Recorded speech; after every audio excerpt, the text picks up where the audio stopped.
Hi friends, ఈరోజు మీకు అద్భుతమైన ఒక నా తల్లు, నా తండ్రుల్లో, నా తమ్ముళ్ళు, నా అన్నలుగా బ్రదర్స్ అందరికి అద్భుతమైన ఈ వాళ్ళ ఒక అద్భుతాన్ని చూపించబోతున్నాం. చూడండి, ఇటు తిరిగింది. భగవంతుడు అంటే ఎట్లుంటాడు తెలుసా? ఇట్లా ఉంటాడు, ఇట్లా ఉంటాడు, ఈ రూపంలో ఉంటాడు.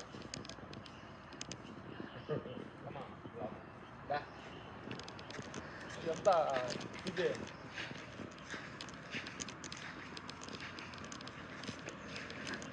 భగవంతుడు అద్భుతాలంటే ఈ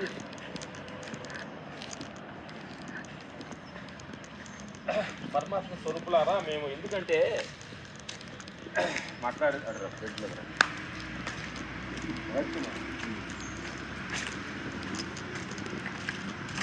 ఈ మర్రి వృక్షం ఒక చిన్నదిగా పుట్టి చిన్న మొక్క, చిన్న గింజలో నుంచి తయారయ్యి ఇంత పెద్ద వృక్షం అయ్యింది. అంటే విశ్వంలో అంత శక్తి ఉంది. మనం కూడా, ప్రతి మనిషి కూడా మన సాధారణంగా పుట్టి విశ్వానికి మనం కలెక్ట్ అయితే ఇంత వృక్షంలాగా మనం అందరికీ నీడనివ్వచ్చు అనే సత్యాన్ని ఈ చెట్టు ద్వారా మనం తెలుసుకోవచ్చు.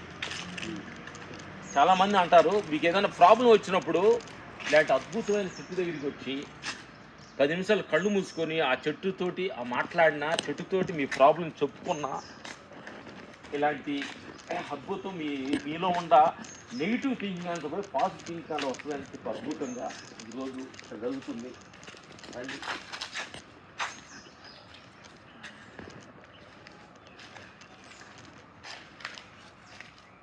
ఇలాంటి గొప్ప చెట్టుల గురించి ఈరోజు మీకు చెప్పదలుచుకున్నాం.